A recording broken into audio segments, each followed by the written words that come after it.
everybody, and welcome back. This is our fourth week of our interviews. Today we have the lovely Loral Quinn, who's the co-founder and chief executive officer of Sustainably. So in fact, you are a woman in tech, which is very, very cool. There's not enough of them. So a very warm welcome, Loral. Thank you so much for taking the time today to come and speak to us. Thanks so much, Lisa. It's really great to be here, and I'm really loving to hear more about the programme and what you're doing. I think it's absolutely fantastic. Yeah, really amazing. Good. Thank you. I appreciate your support. So we'll just kick off. You can tell us a little about yourself, you know, a bit of your background, how you got to where you are just now, how you ended up starting up your business.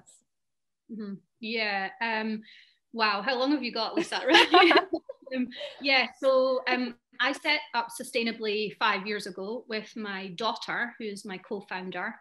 And I guess it was kind of a really, I don't really know how other people start their business, but I guess it's just having that idea, writing the initial sort of business plan, and then it actually morphs into something where you have a product and a team and investors and customers, and you're actually doing something. So it's been a really sort of incredible roller coaster ride. And for me, it was had this idea about how I could help people have a positive impact every day, and really drive back that they are actually doing something really great. So creating tech that would enable people to do something good in really frictionless ways, and then be able to track their impact.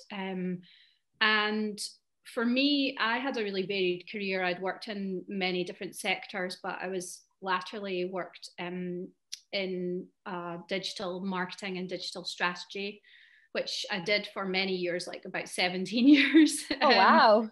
And in the last company that I was working for, I'd helped grow that business from 6 to 30 countries in 10 years. So I had a kind of really good experience of kind of growing a business globally. And my daughter at the time, she was working in ethical retail. And, you know, this idea, like she was coming home and like saying, we have to be more eco and eat like better, more organic. And we went vegan and all these different things, like to be more ethical and just more sustainable. And me at the other side of this was kind of writing this plan for this tech product that was going to change the world and get everyone involved, and it was going to be really simple.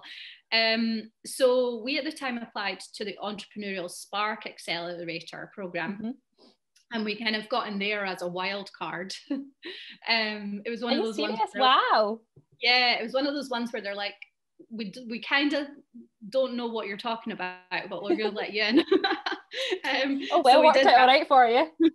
We did that. And then, because we're a fintech product, so we thought, right, we'll get access to all the banking, you know, we'll kind of build a relationship with the bank, because they were going to be releasing all their data that would enable us to build sustainably.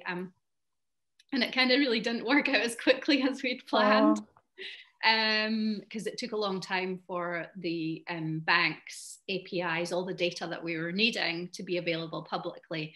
So the first version of Sustainably we created for Monzo Bank customers, which, if anyone knows Monzo, it's a really great bank. It just kind of makes banking feel fun.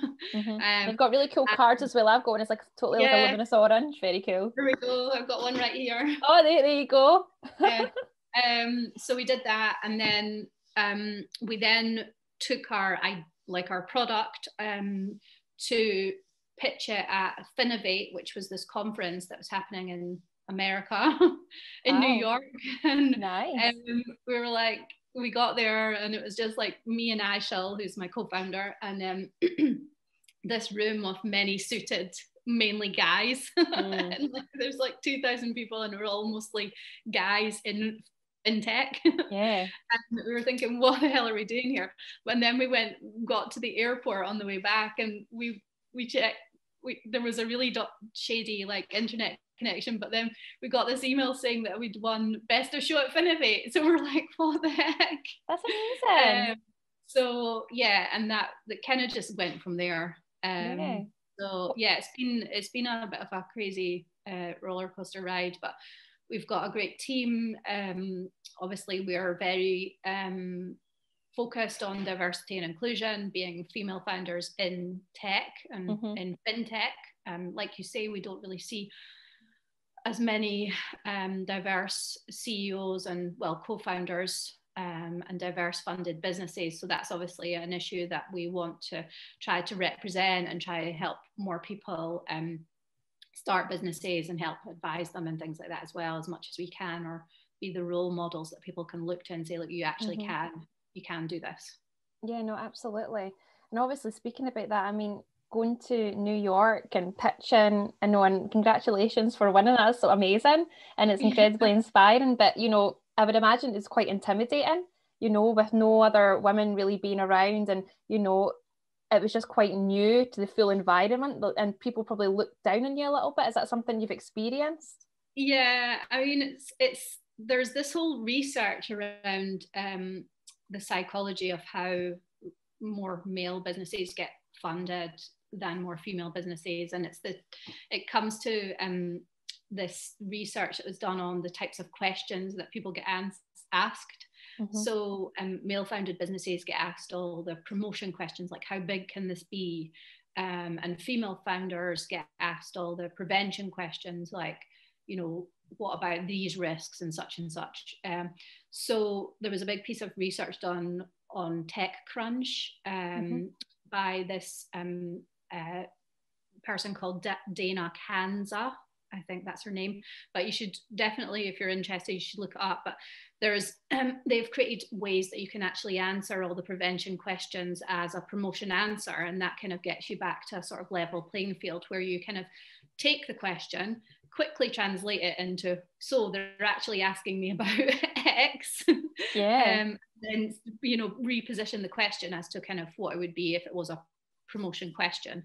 But yeah, it's kind of weird. It's all about all the norms and everything that's kind of that people have grown up with. I know that Starling Bank did some research recently on how girls are spoken to about money, which is completely different about how boys are spoken to about money. So when you grow up with that sort of, it's even in the press, it's like it's in every single thing. It's like how you grow up thinking about it is different than actually how you should be growing up thinking about it.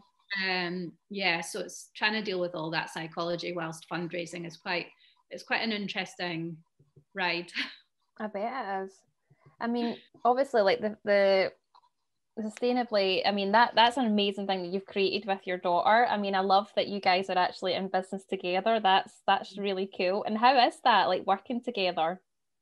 Yeah, it's actually really good because we have completely different skills. So, I mean, I can't do the things that Aishel does, and I don't really want to, you know, be designing product and, you know, in the ways that she's able to do that, and working with engineering teams.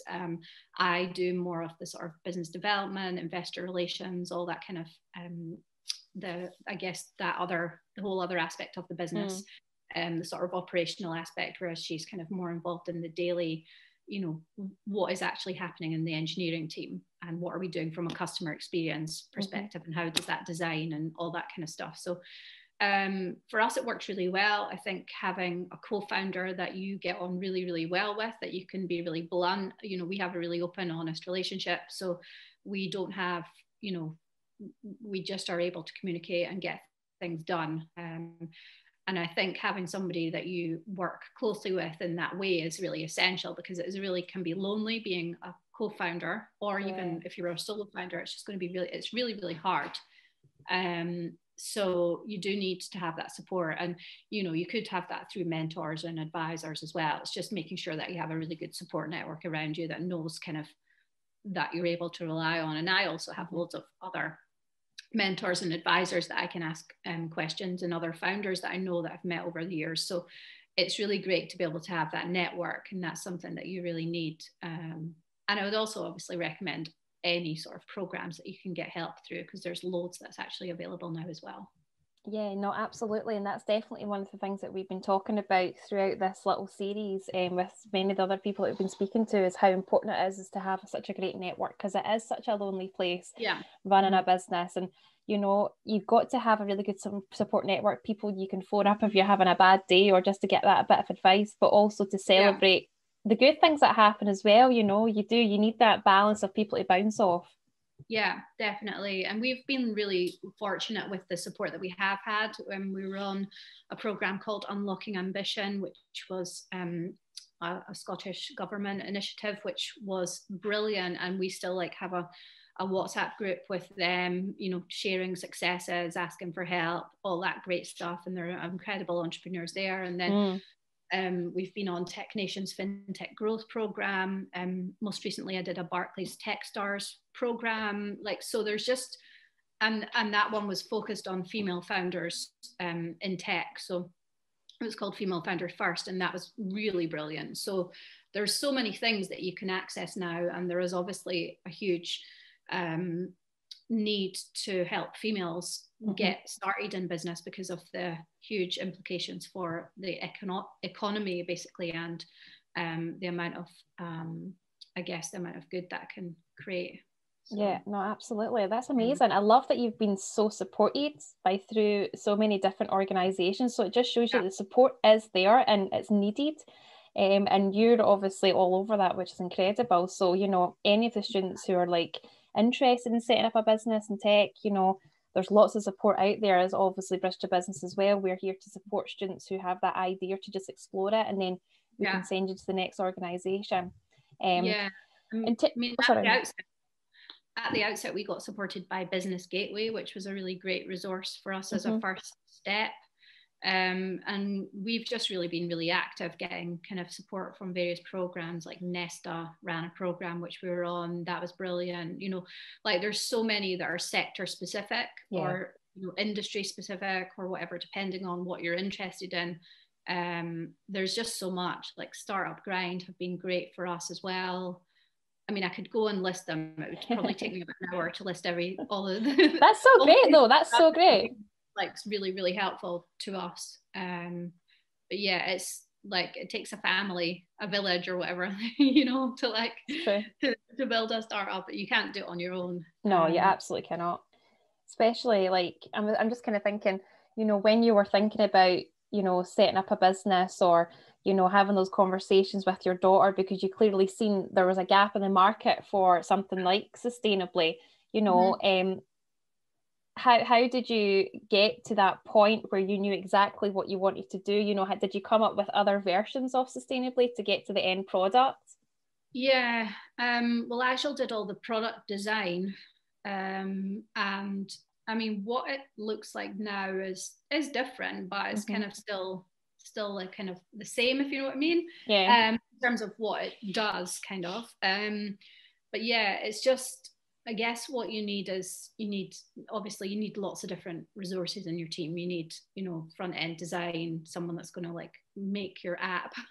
You need all sort of engineering for the back end so that, you know, everything is secure, and there's like, you know, all sorts of aspects that go into that. But we, when we set up Sustainably, we incorporated in what is called the Bright Red Triangle, which was at Napier University. So that gave us like a registered address and things, which was brilliant. And that's just a free resource for Napier alumni. And I was at Napier. So, I mean, I don't know if there's similar things for other unis as well, but there's, you know, that was a great opportunity because it meant that we could sort of set the company up, and then we didn't really have to worry about, okay, where we're going to get our mail, where we're going to work out of, all these different things. So we did that, and that was the first step. And then we worked with an agency that helped us create the first version of Sustainably, the Monzo version, which was brilliant. And then after getting those awards, like we won top 10 Virgin Startup and things like that. So we then got and Accelerate Her, which was sponsored by Skyscanner, which led us to get our first angel investor. And then we won WeWork's Creator Awards, which was another investment, and got more investors after that. So yeah, amazing. It's total spiral for you, hasn't it? Yeah, but you have to seek out the opportunities. They don't like come to your door, like, because ultimately nobody knows who you are. So you have to be connecting and, you know, reaching out to people, telling them what you're doing. Like, don't be having big secret moments about, oh, I don't want to tell anyone because then, you know, somebody will do this. They won't, you know, most likely they won't anyway, but you have to get help. So you have to tell a lot of people. So I've pitched to like about 1 trillion people now as to what we do. Yeah. And probably, you know, as time goes on, you kind of get a bit better at doing that. I mean, at the first point, you just think like people don't get it. Why not? And it's because you're just talking gibberish at them. So yeah, there's a lot of focus on kind of being succinct about what you're doing and communicating that in many different ways. So building up nailing that elevator pitch. Yeah, you know, so people understand it exactly what you're trying to do and achieve. You know, like what was it like when you had to pitch for the first time, what your idea was? Well, at Entrepreneurial Spark, you had to get up and do your 60-second pitch, and people were like, what are you on about? Right. So I mean, but you could see over time as everybody else was having to do it as well, that people, there were some that were just really good, you know, and you got there in the end. And then I mean, I had to do a 60-second pitch in front of 8,000 people one time. 80,000? 8. It was only right. 8. Like, but that was when we were doing. We won WeWork Creator Awards, and Ashton Kutcher and the co-founder of Monzo Bank were the judges. So wow, it was like no pressure because you only get one shot at it, and then like they're going to rip you to shreds if you mess it up. And it's live streamed on Facebook, and it's like, you know, no pressure. So you just have to do it. I mean, and these things they're not easy, but the more that you do it, the more that you don't really, you just have to, you know, you have to do it, you know, because when are you getting that opportunity again, you know? No, absolutely. And that's one of the scary things about starting up a business and just taking that idea just to the next level. And again, I've spoken about this a couple of times. It's just taking that little baby step, because even just having that first conversation, that then grows your idea a little bit further. You don't have to take the massive leap, just baby steps, go at your own pace and, you know, do your research, get the support that you need and go from there. So what would be the one piece of advice that you would give to one of the students who are watching today if they were looking to start up a business? I think try and find a co-founder or someone else to do it with, because it's really, really, really hard. And like doing all these things on your own is just going to be so challenging. So you want like to have somebody that has got different skills, that can bring something that gets your idea or is able to enhance that in some way. And I think, you know, just test your idea. You can create really simple websites. I mean, when we created our first website ourselves, like we just did so many hacky things. Like we sent out questionnaires. When we were part of the Entrepreneurial Spark Accelerator, we just went and ran our own focus groups. We just did loads and loads of stuff with just gathering insights from people. Firstly, we did not know them, but we forced them to help us somehow. So it's kind of just getting to the bottom of what is the problem you're trying to solve. Is there a market for this, you know, that we are can we do this, and what are we going to do? Like, how are we going to get some help? Who are the people that can help us? And then reaching out to them and seeing if you can move it forward.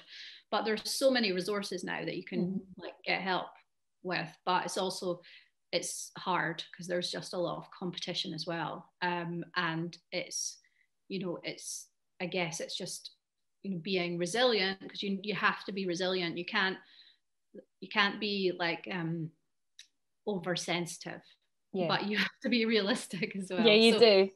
Yeah. And if you get knocked back, see it as a way to grow and learn, you know, don't try and take it personally. And it can be difficult, of course, but you know, people are trying to help you. And I imagine that you look at yourself at the very beginning of your entrepreneurial journey to where you're now, you'll be completely different about the things that you've learned. Yeah, and also the things that just you can't let things get to you. Yeah. You know, but it's such a roller coaster. But I think, you know, if you want to do it, you know, just do it as a side project, like test a few things, and then, you know, if you feel like there is something you can commit to it, you know. Good luck. You know, it's just good luck. Yeah. But so you really have to have like you know, you really have to be determined, like, and you have to Yeah, you move the do. dial, and yeah, it is not an easy road.